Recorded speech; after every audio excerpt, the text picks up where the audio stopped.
All right, gentlemen, thank you so much for being here. I'm sorry our time is short. We're going to ask you to begin with your opening remarks. All right, and Mr.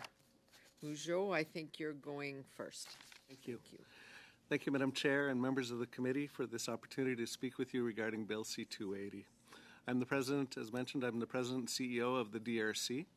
In addition to providing dispute resolution services to the fresh produce industry on behalf of the Canadian Food Inspection Agency, we also provide technical expertise on financial risk mitigation. We provide a vetting service for company solvability at time of membership application and require members to submit to mediation and arbitration to resolve disputes in order to facilitate sellers and ultimately producers getting paid fairly and quickly as possible. However, this system only works well when participants can meet their financial obligations as they come due. The DRC founders set out to establish a mandatory dispute resolution system, a dedicated inspection service, and an insolvency tool such as the one we are discussing today.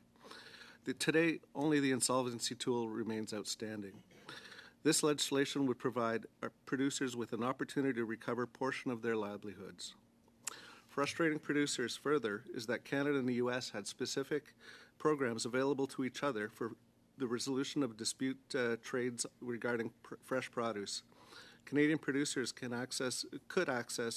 access to U.S. services, but it has been restricted as the Canadian system does not offer a comparable insolvency tool to assist U.S. producers, as discussed in this proposed legislation.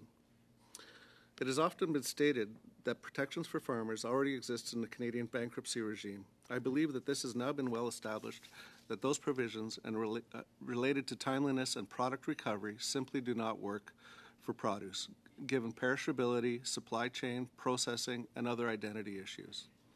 In my experience, the most compelling reasons for this legislation is the number of firms that simply close their doors and walk away from their businesses, or worse, producers and sellers are forced to take severely undercut pricing in order for certain buyers to avoid bankruptcy. With this legislation, a producer would have some assurance of being treated fairly. This legislation is not a guarantee of payment and is of no cost to government, yet it will provide so much relief from so many risks and will return preferential treatment for Canadians to the U.S. dispute resolution services.